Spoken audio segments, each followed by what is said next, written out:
Right, let's check if we're live, Dave. Testing. Uno, dos, tres.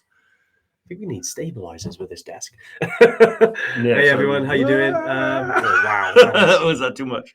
careful, it's not earthquake season. Yeah. Right, let's just check we're all coming in live. If you can see us, just waiting for people to kind of join the live here. Let's have a little look. Yeah, we got a couple of people joining. Great stuff. Yeah. If you have joined us, do give us a little heads up. Let us know who's here. Obviously, Evertrack are here. You got Ali on the phones, on the comments today. Marky V's here. Marky V, of course. Leah, all the way from Aussie land in Australia. Leah hasn't been on the last few, has she? Or has she? Yeah, she's been on a few. She's just been Was so she busy, there you last know. week or the week before? Potentially one of them she didn't. Yeah. Yeah. But, yeah, we got Shona, we got Suzette. Great stuff. Right, we got a few people joining us now. Yeah, if you are joining us, if it's your first one, if it's your almost 100th one. I was going to say it's your last one. It's almost like your last one. Yeah, do give us a little thumbs up, give us a little smiley face, give us a little shaka, whatever you have to. Gary Martin. Gary knows the score. He's in there. Mick, of course, Mick is on here. Mick stepping up the training, stepping up the hydration. Of Jimbo course, Jimbo B's here.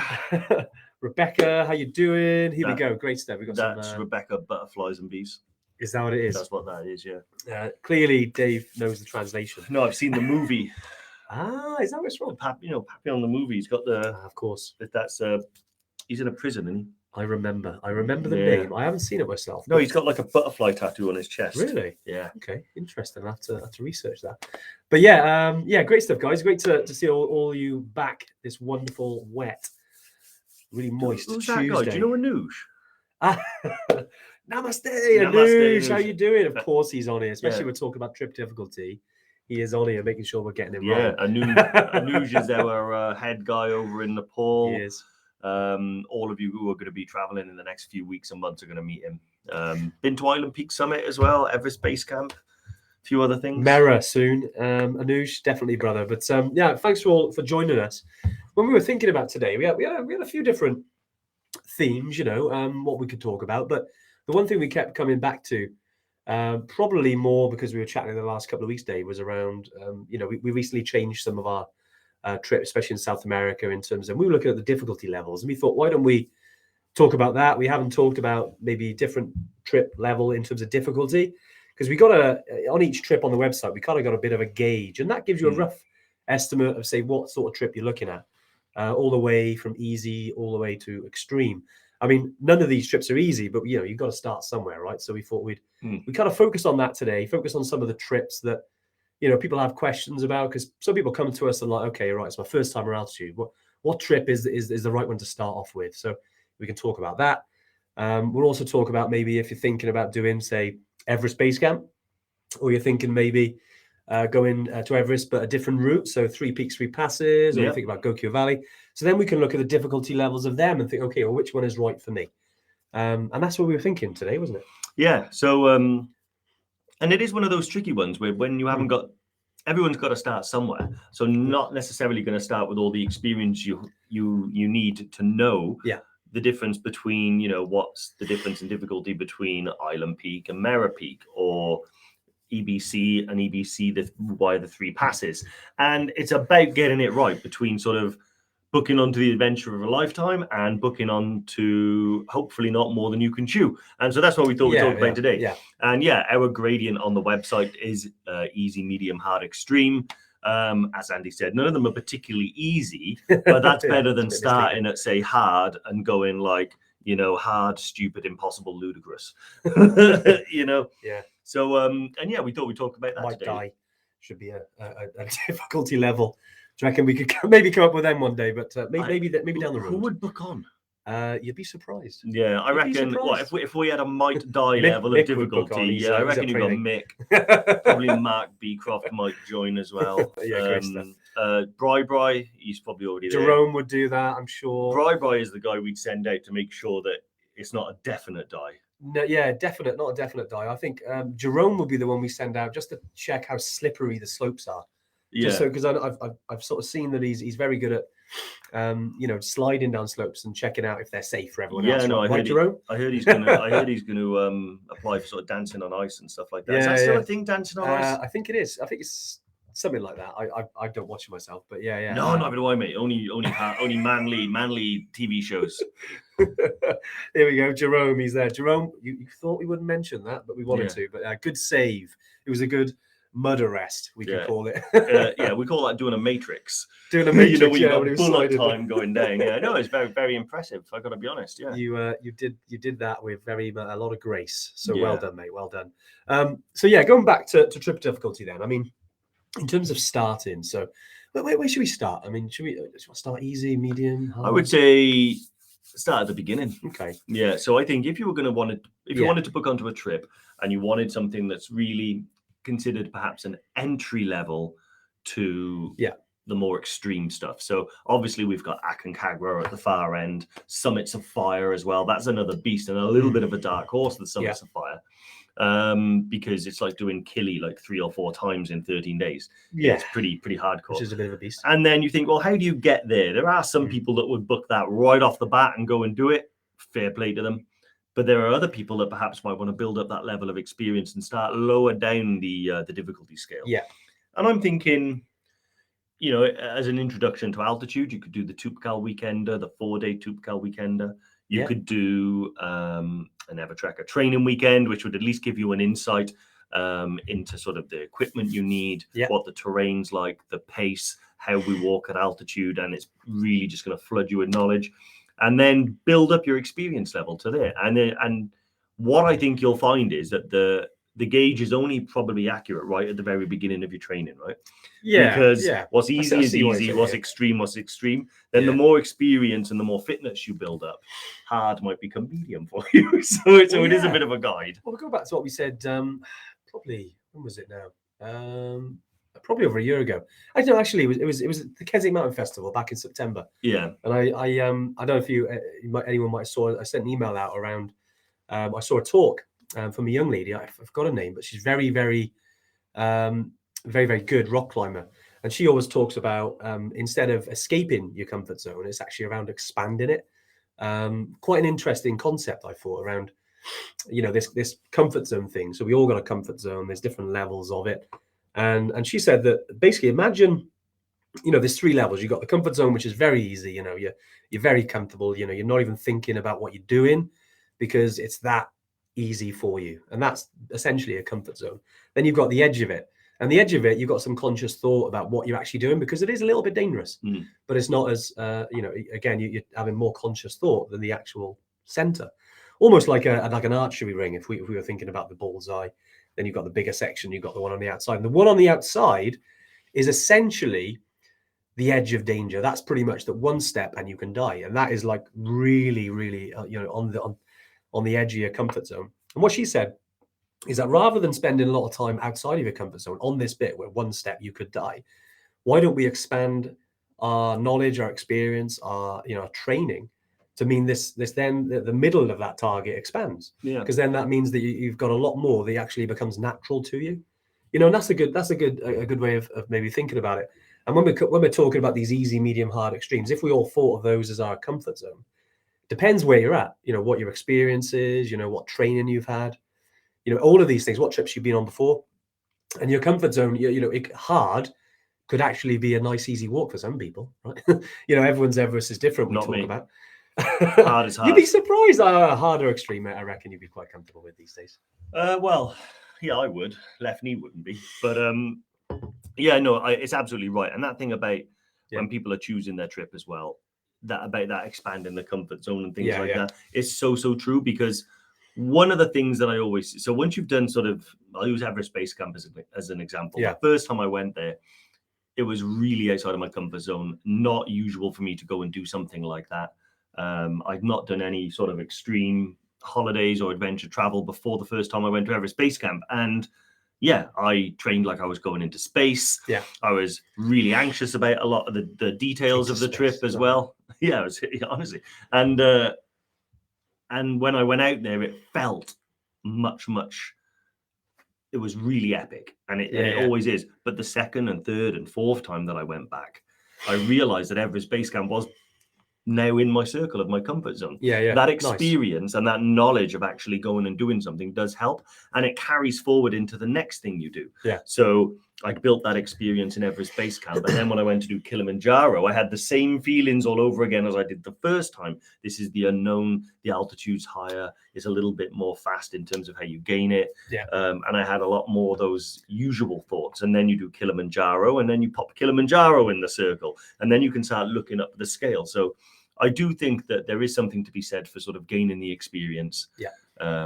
And putting in the time and stuff like that to be able to do it. And it's not all sort of physical. A lot of it is mindset stuff as well. Yeah, it is. Sometimes we talk a lot about mindset. It's a big drive of Andy's in order to be able to get people to go on these adventures. The biggest hurdle often starts between the ears. Yeah. It's not the hill in front of you.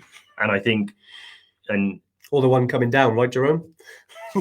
Yeah, well, I'll be honest. I'm not going to let him live that down now. It is funny, like going. I'm not a fan of going down hills these days. It's tough. It's sometimes, it's like anything, isn't it? You watch any documentary about Everest, everyone's like, oh, okay, half the job, getting to the summit. But actually 90% is getting to the summit. And then the 10% on the way down actually is one of the most dangerous times, right? So yeah, easy on the way down, guys.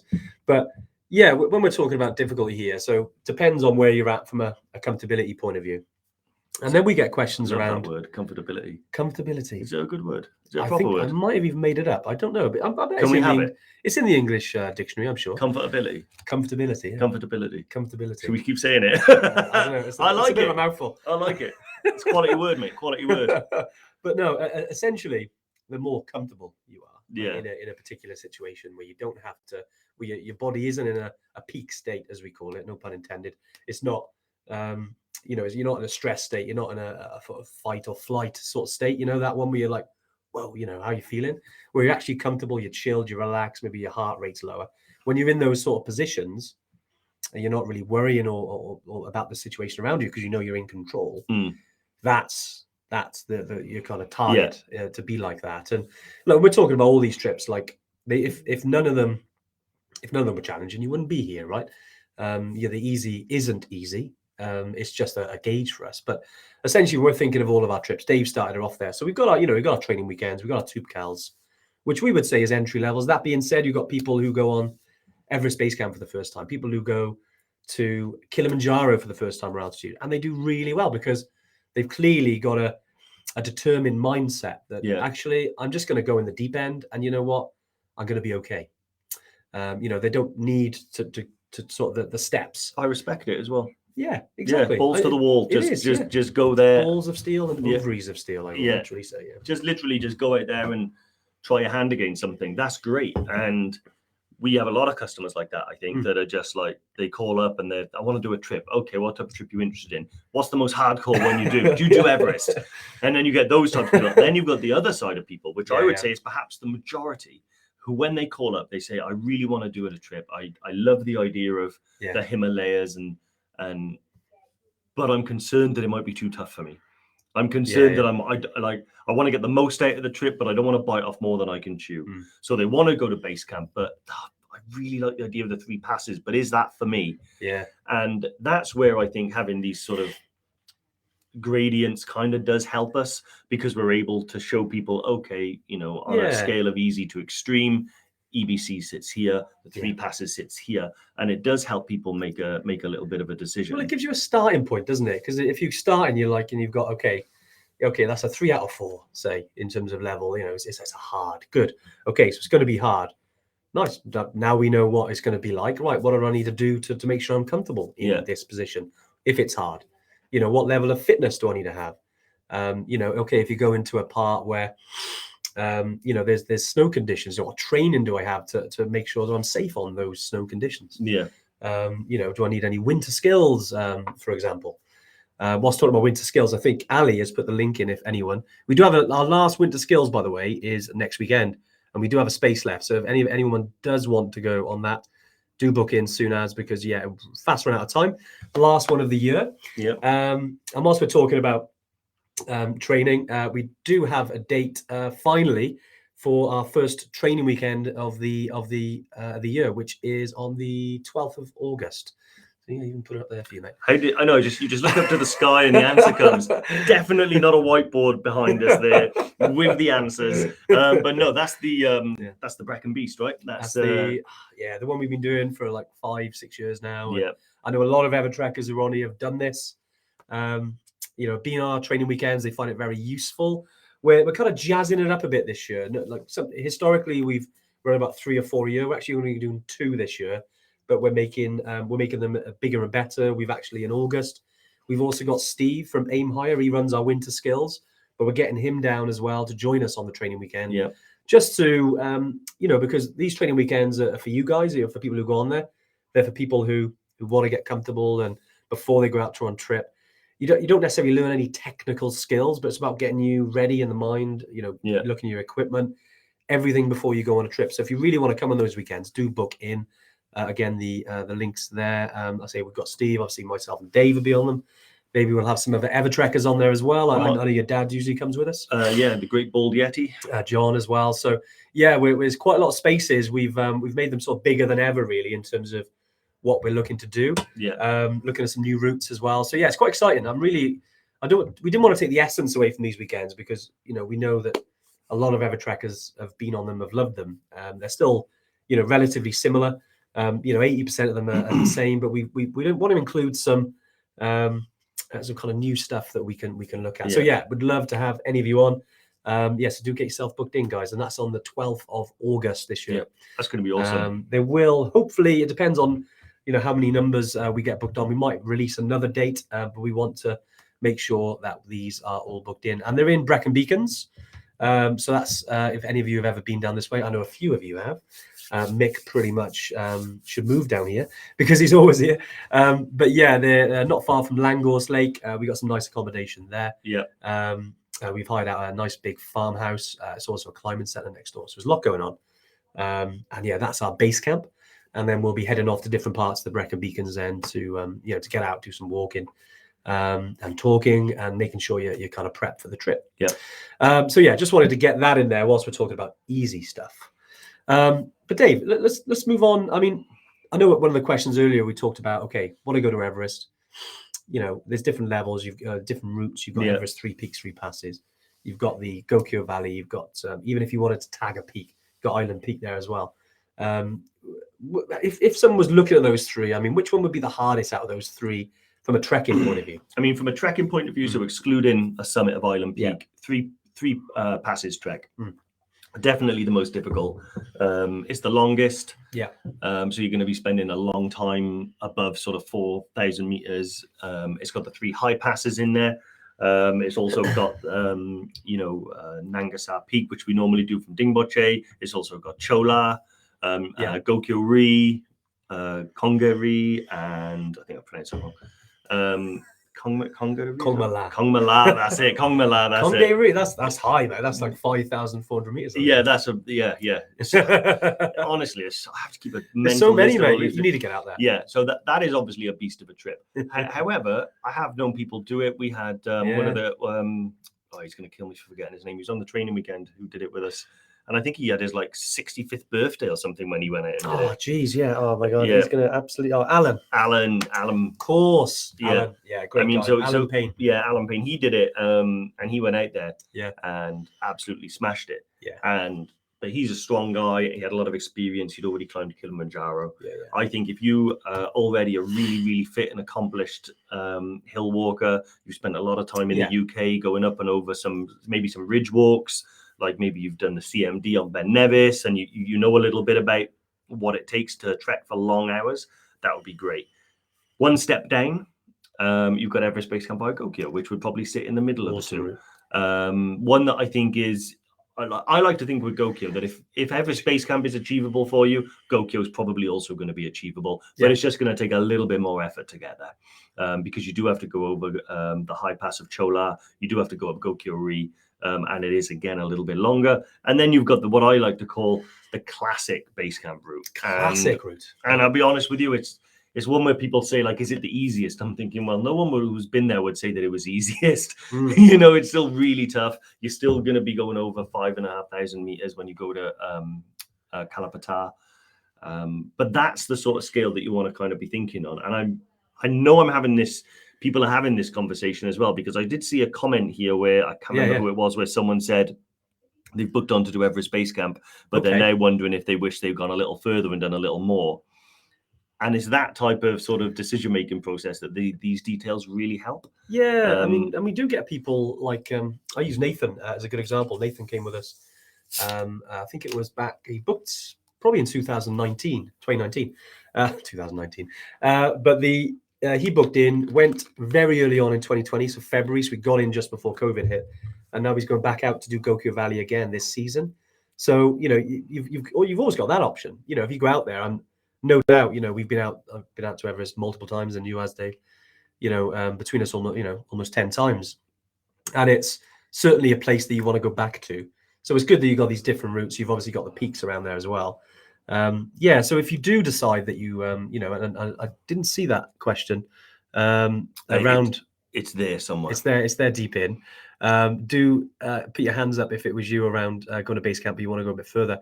You know, you can always go back again. There's always, you know, don't see it. I mean, I know some people do, you know, because sometimes it's kind of a one and done. But I think once you go there, you realize the magic of the place, the enormity of the place, because you know these are huge mountains. You'll want to go back. You know, when you first get back, you'll be like, "Oh, I need a break. Don't think I could ever do that again." And then it plays on your mind, doesn't it? I know we've come back, and the next thing you know, like, when are we going again, Dave? You know, it was Emily. Emily, sorry, mate. If we Emily, I know she's on the live quite a lot. Do you know what? I was gonna say Emily, and then I wasn't sure if it was Sarah Dickinson either, because Sarah's mentioned a couple of comments on here which are really interesting. So one of them was that, you know, she's got the trip booked for EBC in October and hasn't been able to get fit as of yet. Should she panic? And then I think she even mentioned another one down there. Then that's her concern. Is it too tough regarding EBC? Okay. And I'm really glad that people actually, you know, on the Tuesday tune in feel confident enough and happy enough to kind of just say that, because you're in the majority. That's the majority of what people worry about is it too tough? Have I bitten off more than I can chew? How long should I have before I get fit? I'll answer your question. So if you're going in October, you've got loads of time. Like, you can start training now, and you can start quite gradually, and you'll be fit enough by the time you go in October. You probably are already fit enough now. A lot of the time, the training is about reassuring the mind that you can do it rather than training the body. It does also train the body, and I highly recommend it. Be as fit as you can be. But a lot of the time, I find that people are already fit enough, but they feel like they should train, and then that convinces the mind as well. I personally think that if you haven't started yet, the best time to have started is yesterday. The second best time is now. So love it. Go out and just start doing some walks. You know, it doesn't have to be up a mountain. You can start locally. You can walk around your streets and where you live. Go to the gym if you can, and work on your strength and endurance and cardio. So personally, I do most of my cardio these days on the bike. I also do a lot of cross training and things like that to strengthen the legs. And that's all you've got to do. If you can only do one thing, get out and walk with a rucksack. Yeah, I mean, whilst we're talking about fitness, I know Tamarin's put it, I've been training but still don't feel fit enough. And we had a question as well come in from Johnny Flynn on email, going to EBC in October. Do you have a training plan to follow week by week before going? And look, it's so whilst we're all, you know, there's a few questions here, isn't it? And obviously off the back of what Emily said. And who else was it who was mentioned? I think it was Sarah as well around fitness. As Dave said there, you know, it certainly helps. The fitter you are, you'll have a better time from you won't feel so fatigued each day, because it is accumulative. You know, you think after 4 or 5 days, you do feel a bit tired, but that is part of the challenge. But, you know, we've seen all shapes and sizes on the trip, and all shapes and sizes succeed. Yeah. The point is, and, you know, the last couple of weeks we talked about how to look after yourself for altitude, you know, from mindset point of view, but then we focused, and we always talk about this, which is hydration. And if you keep your body hydrated, so you're sticking to your 4 liters a day without fail, you know, you go in as slow as you can, because there's no rush. You listen to your guide. You know, if you do those things, fitness comes into it.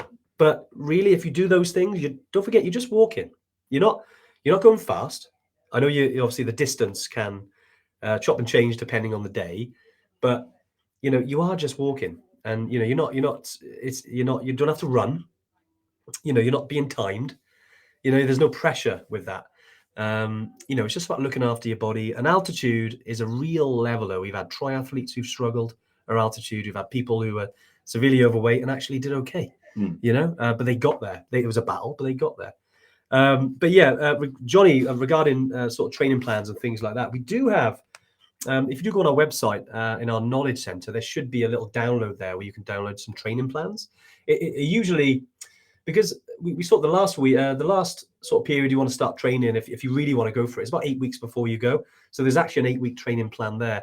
What I do recommend though, Johnny, I hope you're an Ever Tracker, I was emailed in, but yeah, if you do go onto the members area on our website, there is a little section there about the altitude center.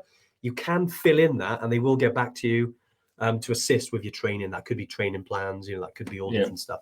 But they're really good. They come at it from the scientific point of view. You know, we tend to come at it from, you know, a kind of experience point of view. Okay, what works from an experience point of view, as well as the science, and find a nice balance. So yeah, I hope that kind of does that justice in terms of the training and stuff. And you know, we have to admit, you know, we've been on base camp trips. I know in the first time we went, we were probably fitter, but over the last, I don't know, maybe the kind of second or third time, we weren't as fit as the beginning, but we actually performed better. Yeah, because our minds, again, we go back to what we talked about, the area of comfortability. Yeah, we didn't have to think about it, right? No, exactly. I think the easiest trek to base camp I've ever had was probably the last one, October 2019, and I was probably the least fit that I've been on a trip. And I say the least fit. I wasn't completely unfit. I was able to hike and trek, but in, you know, comparing it to the first time I went, where, like I said, I was training like I was an astronaut. What happened there was, you know, there's an element of overtraining. There's also an element of when you train hard for something and you go there, but you don't have the experience. You tend to go a little bit too quickly, perhaps, and then you don't acclimatize as well. And that's really, I think, what we try and do here on the Tuesday Tune In, and whether you listen to it on the podcast or the YouTube or however you do it, is to kind of flood you with information, because knowledge dispels fear. And if you know that you don't have to be a super fit athlete, you don't have to be, you know, his name's gone. Superman will do. Superman will do. Killian Jornet is who I was thinking about. Yeah, he's Superman. He is a bit of Superman, actually. You know, you don't have to be at that elite level of fitness. You just have to have a good level of endurance, so you can just keep trucking at a nice steady pace, follow the mountain rules by hydrating and eating and doing what you can. And that's almost always all you need to do. So for people like Sarah Dickinson, who was concerned about her fitness, you don't have to be. Put some effort into doing some training. Don't feel like you have to leave your house tomorrow and try and train yourself to death. It's not what you have to do. Get outside, put a pack on your back with some water in it, and just go out for an hour and walk up and down some hills. That's enough to get you started. And then once you've done that for a couple of weeks, I guarantee you it'll become easier. And then head out to the real hills and try and go up and down some of them. And then after a few weeks or months, that'll be easier.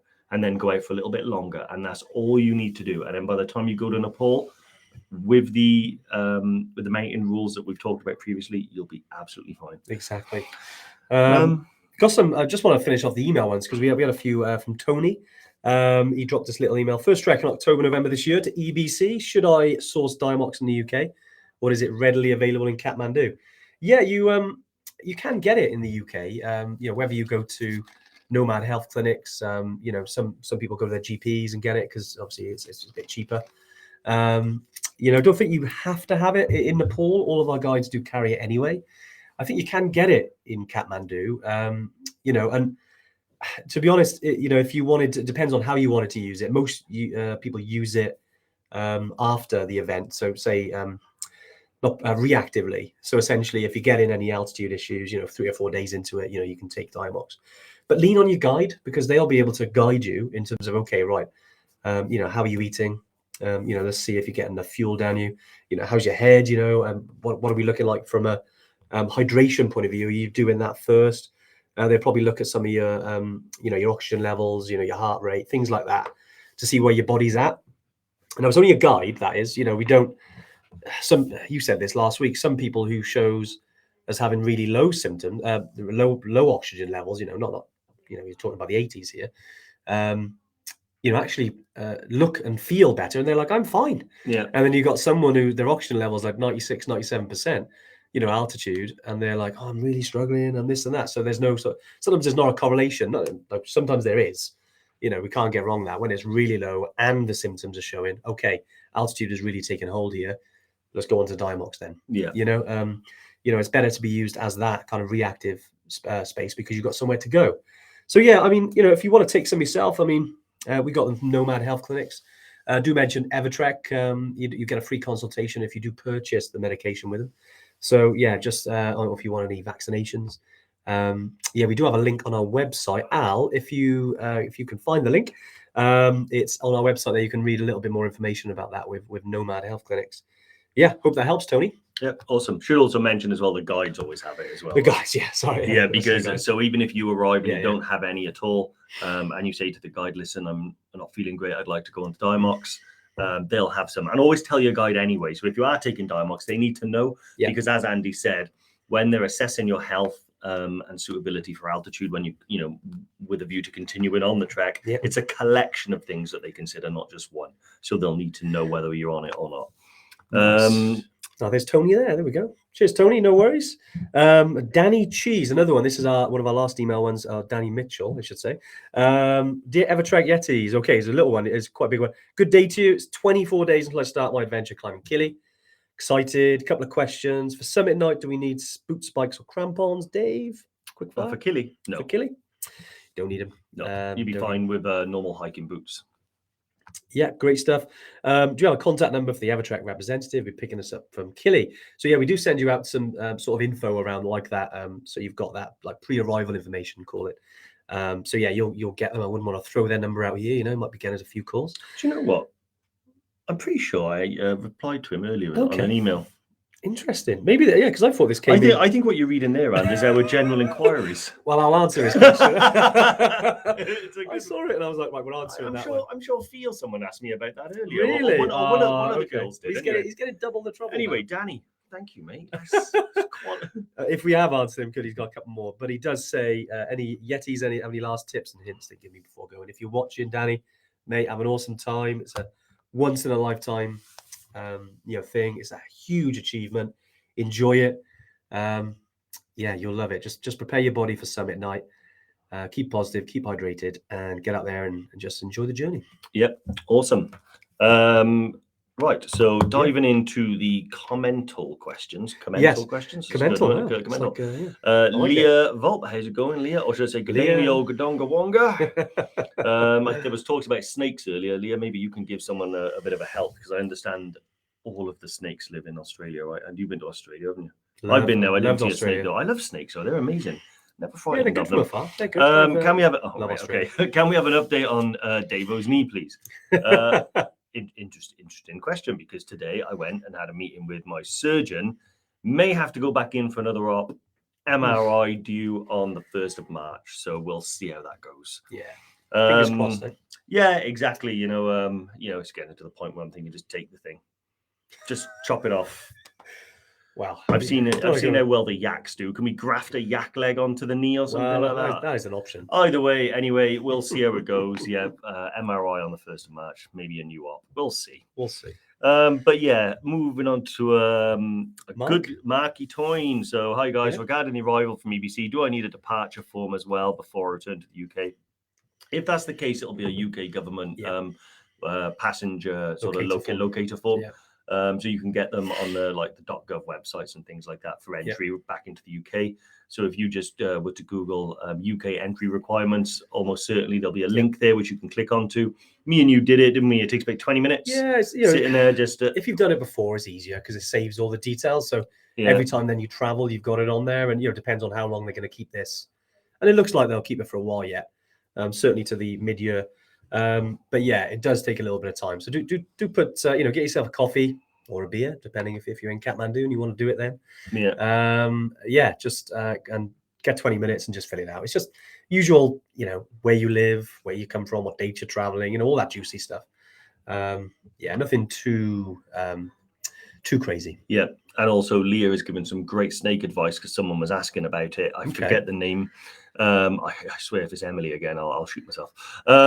Don't corner a snake and you'll be 99% fine 99% of the time. The little guys just want to do what they're doing without us apes getting in the way. That's right. Snakes are doing snake stuff. Snakes. And they're not interested in being stood on, picked up, toyed with.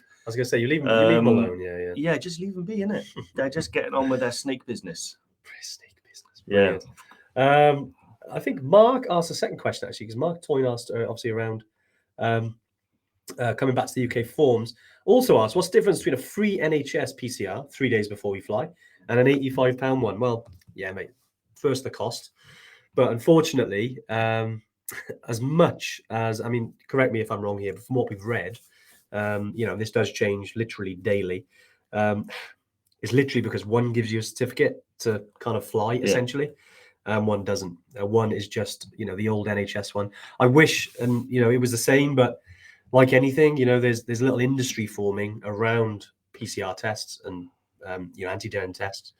That unfortunately is there. Antigen tests. Lateral flow antigen tests. So we don't want an antigen test. She's not showing any other room. Okay, we can leave her alone. But no, the point is that, unfortunately they've brought in these kind of rules, and it has to be one that you have to pay for. Yeah. Which is a bit rubbish, I know. It's an £85 that could be better spent.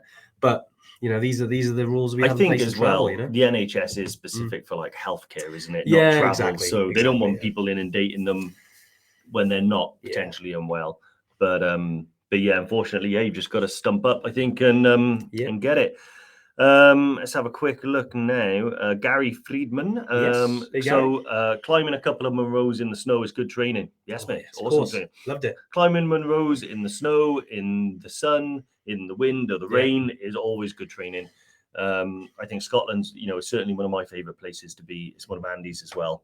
Love it. There's no shortage of them as well. So, you can just sort of go through and tick them off. 282, I think. So is that it? Yeah, it's quite a few. Yeah. I know we have some avid trekkers who have done them all. Some people have done them all more than twice, which is nuts. I think I'm only on about 15, something like that. But yeah, lots to do. But yeah, Munro's absolutely, yeah. And what Dave said earlier, getting out, pack on your back, to an 83. I knew I was one off. It's one off, Shona. Not bad for a Welshman, eh? But yeah, get out there, pack on your back, enjoy it. And because a lot of our trips are just, 8% of our trips are just treks, walking. Then you can do that here in the UK, right? Yep. Or Australia, if you're Leah. Yep. Karen makes a good point as well, actually. Karen Bardet, how you doing? Bardet, I owe her a pint. Brilliant. Sorry, Karen. Mentions around sort of pre-departure tests, PCR, lateral flows, that sort of thing. And she makes a good point. There are a lot of companies out there that offer these. If you do go on the government website, and there are ones, I think it's over 100 that you can book through. The ones I've personally used, I've used Chronomics. They're pretty good. I've used, I need to guess the list of these. Do remember it, Karen. I'll definitely buy you a drink. But yeah, there's a lot out there that you can. Randox, another one.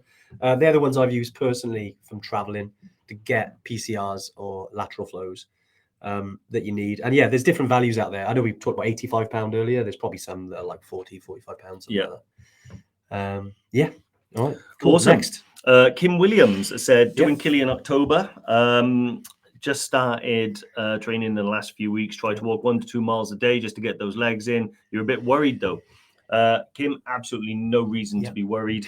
You're going in October, so you've got absolutely bags of time in order to build that fitness. You will be amazed if you do it consistently, how quick you will get fitter. It's like that old adage that you never really feel fitter, you just go faster.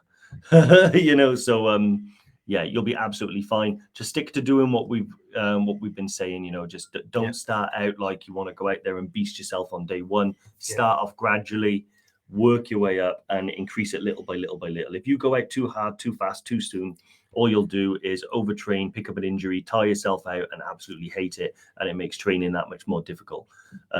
Usually, I'll be honest, my fitness is up and down. I always stay relatively mountain fit, but it's never at its peak. So often before a trip, I'll start training again, shed some pounds, build some strength.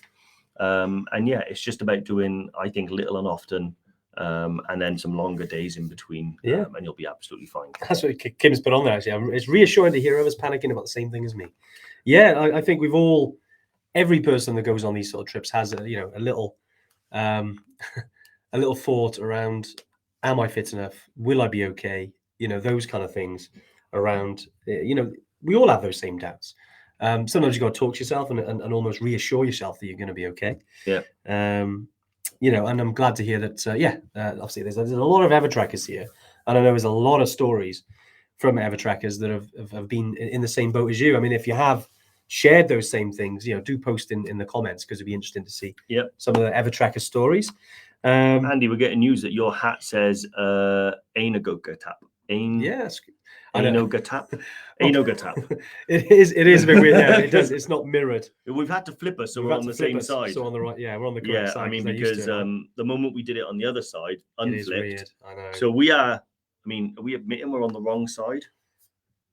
It's weird because normally it's fine. But we're always on this side. Yeah. I'm just normally this side, but just over there in the other room. It is weird, yeah. And then we bring me in on the same screen, and we have to flip it. And you have to flip it. It's weird. So you'll have to do with my misspelt Patagonia hat. I'm afraid. Yeah. Same with. It's a shame because if you wear a Patagonia T-shirt, should be sponsored by Patagonia. Patagonia, if you're listening. And what's that mountain equipment there? So that's don't tell Patagonia that. Yeah. Right, Gary Brigden, 2 weeks till you fly out. Gary, can't wait for you, mate. I know you've been waiting a long time. Enjoy. Just going through. Andy McNaughton Jones. Andy, how you doing? When you say fit, you mean fit into your trekking clothes. Yep. Yeah. Well, that helps, mate. That helps. It was Emily about the snakes as well. Does that mean I have to shoot myself? Because I did say that. Oh, we should play a game of snakes, ladders. Actually, bingo. I should say to Ali, who's actually on the comments today, that we're talking about chutes and ladders. I think it's called chutes and ladders in America. Is it? I don't know. They don't like snakes out there, so they call it chutes. I think a chute over there is what we'd call a slide. Yes. I think that's probably right. I think probably that's right. I think that's right. Who knows? Just as well, just while we're sort of coming up, what are we on? Yeah, we got about another 20 minutes left. So some of you might have seen some sort of emails coming out the last few days, but we because we were talking about difficulty again. Go back to what we we're talking about at the beginning. Got a few questions left. Is that we're looking at some new, more remote trips. We're always looking for more remote trips. We've got some new ones coming up, but two that we had in Ecuador. We originally had one called the Ring of Fire Trek, which was, we actually took a look at that and had chat with our team in South America. And we were like, it is more about the summits. And we thought we'd rename that. So yeah, if you booked into that previously, I think there was about 14 or 15 people booked onto that. We did send you an email with just some information on why we changed the name of it, but purely just wanted to change the name. And to confuse you more, the other one we created, we renamed the Ring of Fire Trek. So yeah, the new Ring of Fire is more of a trek. It does include, summit at Cotopaxi, but then you are trekking through one of the actually more remote regions we've actually on any of our trips, which is in Ecuador. So essentially you've got about 6 days there. We are trekking over some high passes, and it's full on camping, or you're staying in settlements. But no other company does this kind of route in the UK, and I'm really proud of that. It's very similar to Tomokia route. Yeah. But we've so we have split that into two. So we've got the Summits of Fire, and then we've got the Ring of Fire.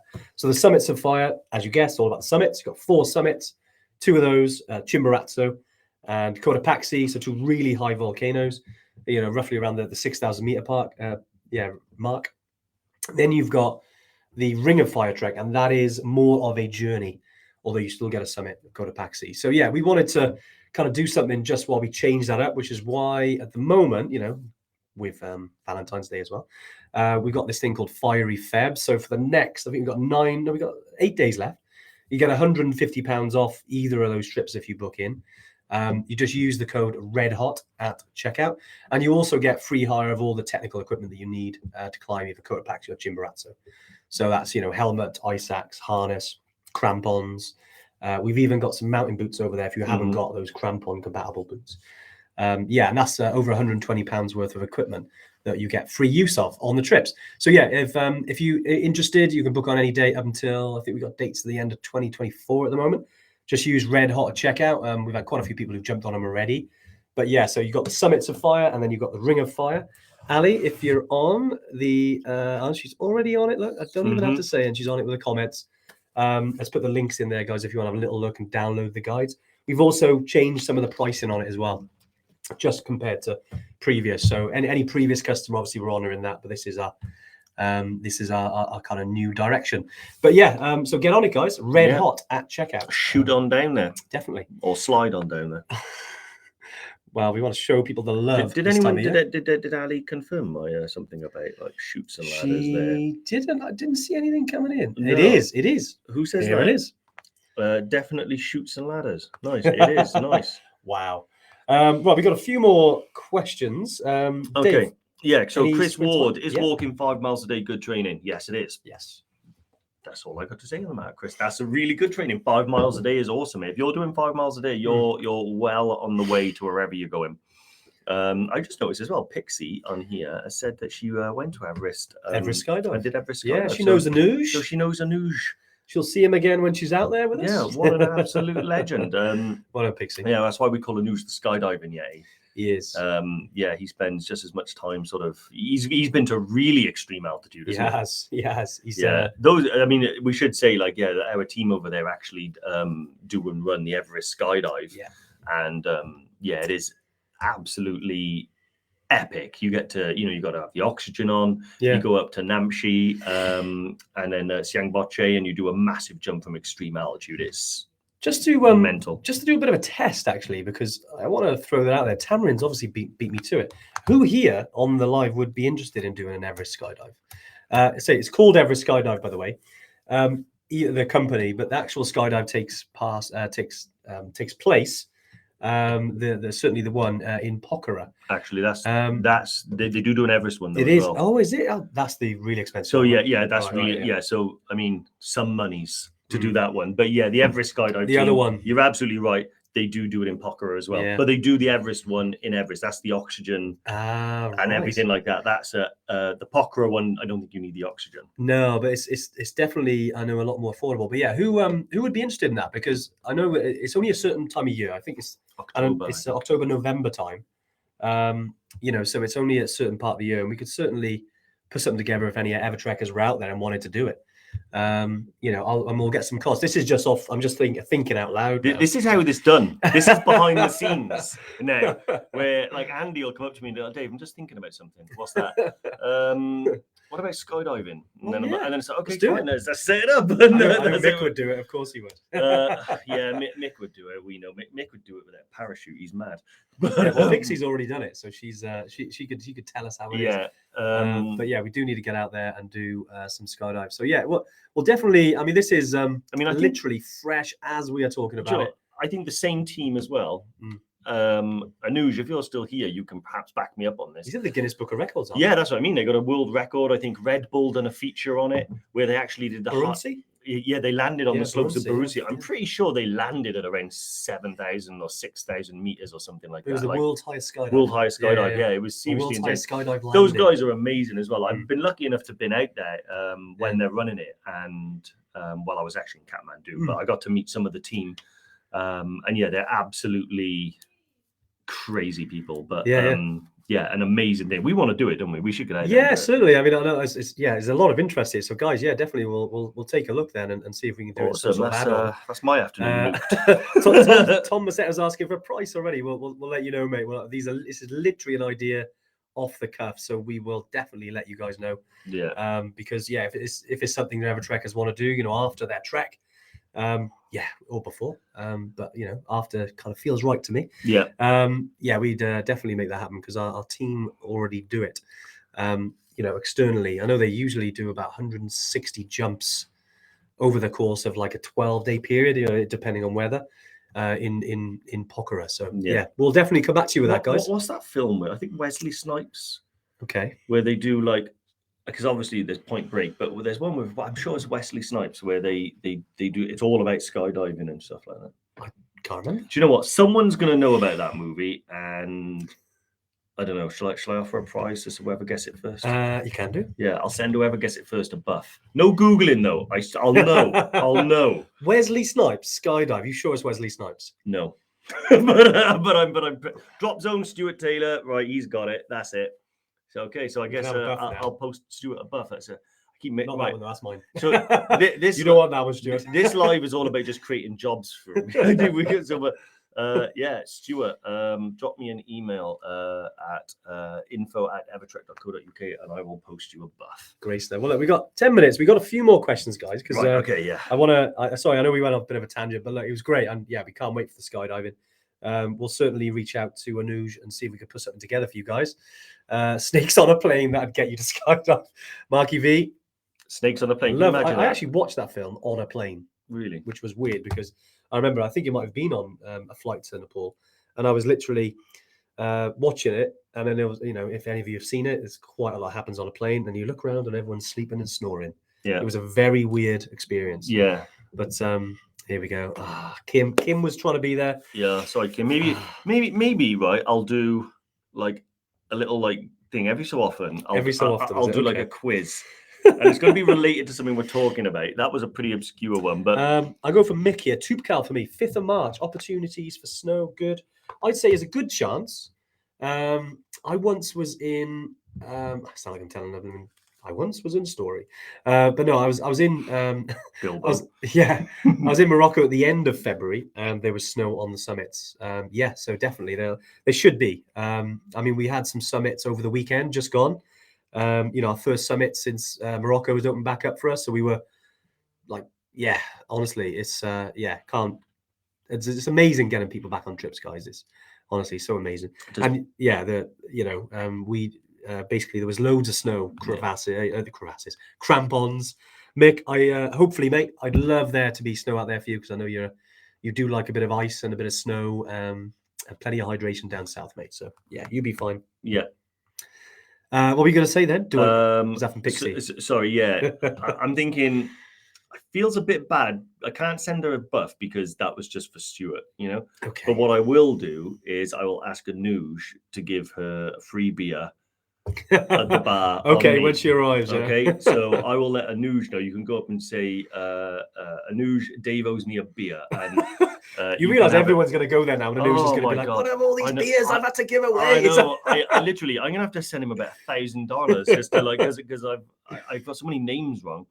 Okay, I've just spotted another question as well. Mark Jackson, he's going with us on Friday. It's pretty exciting, isn't it? Does he need any water filter tablets? Where's he going? Nepal. No, of course not. Yeah. No. Water filters, my friends. Did you see how I said Nepal there, and I was about 80% certain? I was going to say it might be Gilead. I think it is Nepal. On our trips, no, you don't need water filter tablets. Even if you did, the guides will have them for you as well, so you'll be looked after. Definitely. Have we got a queue? Sorry, I'm just looking at Chris Ward. Any snow on Killy at the moment? There was quite a lot actually. About a week ago. There we go. You're on it, mate. There's quite a lot of snow actually. I was looking at some of the photos. I posted one on Instagram. I think it might have been yesterday, and there'll be one of the last pictures, and it was. I'll see if I can bring it up actually. But there was quite a lot of snow. I'll see if I can. Don't know if you can see that one there. That was from Killy. That was literally a week ago, and that is literally just on the not far from the summit there. Uh-huh. And that is that's one of my favorite pictures, by the way. I was like, I had to share that. Is that the one I took? It wasn't. It was from one of our guides, actually, Silvana. Yeah. But yeah, absolutely, there is snow on there. I mean, it's so changeable. One week is different to the next. When we went up there, we didn't really have any snow. It was, and that was in this exact same time of year. So it can change week on week. Fingers crossed for you, though, mate. If there is, if not, there is. You've got the glacier at the top. So, it is. You will have some. You'll feel the crunch of something under your feet. Can't wait to welcome you there, mate. And Jerome says Stella Point as well. That is just so you know. Yeah, it's like when you get to a certain point, you crack open a can of Stella. You just took my questions off. Sorry, mate. I had one lined up from Jane Moody there. Sorry, where's Jane? I'm gonna have to try and find it now. It's okay. Let's have a look from Jane. Is it? We'll fire through because we've got. There we go. Actually, it was a question for Dave as well. Oh, there we go. I've got it. It's about bikes, then it must be. We don't. Let's not assume that. We don't know. Not all my questions are about bikes or knees. And It's not going to be about bikes or knees. Jane would not let me down. Question for Dave. What sort of training do you do on the bike? I'm spending a lot of time on mine thanks to my stupid knee. I've just been doing the steady state cardio, but I'm getting so bored. Do you throw in intervals? I'm not sure what knee is ready for spin just yet. Okay, so I'll be honest with you. I do a lot of interval. If I'm in the gym, I do interval training on the bike. Yeah. So I'll there's a couple of programs on the machine that I use that actually develops the interval for you. So really high power for short periods, then lower power, then high power, then lower power. That's what I do. I'll be honest, that's pretty much just about strengthening the knee and cardio. I do probably much more than that in the real world outside on my mountain bike. So I've started mountain biking again, doing some downhill trails and stuff like that. Yeah. It's much more fun. I'm not saying you have to go and do downhill trails, but what I would really recommend you do if you love biking is go to a bike park. There's often like green runs and blue runs there that are like family friendly. And it's great. You can cycle up. You're in the forest, in the woods. There's no cars around. There's no dog walkers. There's no one that, it's just you, your bike, and like-minded people. And you can just head down a green or even a blue and just have as much fun as you want, going as fast or as slow as you want. And personally, I think that it's good for the mind, good for the body. I also do a little bit of road riding as well. It's not my favorite type of riding because the big metal things that are flying around all the time try and hit you. But yeah, other than that, I just do interval training. But sometimes if I can't be bothered, I'll just do time. I'll just go on there and say, I'm going to do an hour on the bike. And I go as hard or as easy as I feel like. Sorry, I found that very funny. Which one? Look at Karen's comment. And a few free stumps, Dave. Ooh, I'll be honest, ouch. They are it is ouch. Karen's got you there, mate. Got you there. Yeah, I mean, there is a story behind this. Yeah. if you didn't, but Dave's ACL went when he hit a tree stump. Oh, I know. It's sore subject. Honest, it really sore. Really sore. Karen, you owe him a beer now. Yeah, no. Honestly, my knee. I get to a point where I'm just cut the thing off. Right, we got about another. So we got 5 minutes. I want to answer a couple more questions here because there's a couple that came in earlier. Where are we? I literally had it just there. And yes. This is amazing. Okay. Stuart Haddon. He's in Ecuador at the moment. No way. And he's on it. And he's on a Tuesday chewing. Oh, great, mate. He's at 3,600 meters in Imbabura. Oh, awesome. The trip's going well. And it's great being the only client and getting one-to-one guidance. Phone service is okay at the moment. And I'll check in again later via WhatsApp again. Cheers, guys. I think it's one of our first. I think we had one. No, it's probably one of our first person that's on a trip that is on the Tuesday chewing. Stuart.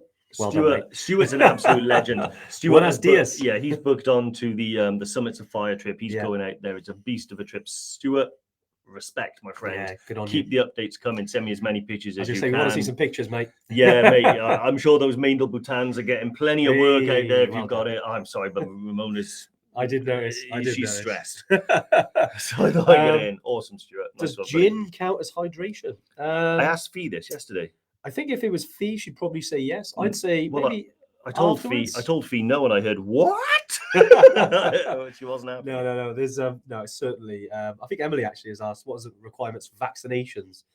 Emily, because we did do a live actually. There was all about vaccinations. Do have a look at it. If you look at all of our lives or on YouTube because they're all recorded, get on there, have a little look. If you have any specific information, again, I mentioned Nomad Health Clinics. Do go on their website.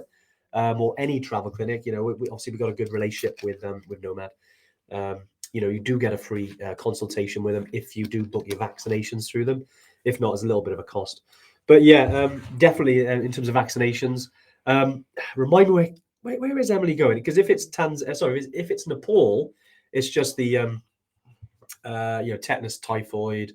Diphtheria, the ones you kind of have every 10 years. They're the main ones. They're the optional ones like rabies. You got some of the hepatitis. And look at Ali. She's done it there. She's shared it on there already. There's also a blog about it as well. So if Ali on the phones can put that in there, that's great as well. No nomads in Scotland. It's because they're all traveling, Karen. Yeah, exactly. Awesome. Brilliant. So yeah, vaccinations very important. You know me, and I'm like a pincushion. I'll have. I didn't know. I got one more. Dave, I'll fire this at you. And it is a quite quick fire. I'm on EBC on the 23rd April, about to book flight Should I plan an extra day either side? Where would I stay? Same accommodation? Same accommodation. This is Corolos? Yeah. Same accommodation. You're booking your flight. Send them to me, my friend. Send them to me. You can have an email from me. I highly recommend having an extra day, at least at the end of the trip. But if you want one at the beginning as well, that's a really good idea. Yeah. It just means that you have a softer entry. You can explore, get to know Nepal a bit, and just enjoy yourself. The one at the end is really important because if you have any delays, you're not stressed out about your return. You can just got an extra day. And 9 times out of 10, you don't need the extra day. And it's just a free day in Kathmandu to go back to see something that interests you, go somewhere different. It's really good fun. So highly recommend doing that. Yeah, and the accommodation, once we got your flight details, we'll know then if it, when you're leaving in terms of extra nights, and we'll automatically book you onto that. If the same hotel, which is Aloft. I suppose, just for some confusion, if you're in Nepal with us, you'll be staying in Hotel Aloft. We've got some kind of old FAQ kind of PDFs. If you spot them, let us know. We can change them up because we've got so many trips. Yeah. And some of them might mention some old hotels we used to use. We kind of changed since COVID just because we had the Aloft looked after our customers during a very challenging time with COVID, and we decided to partner with them. They're great place.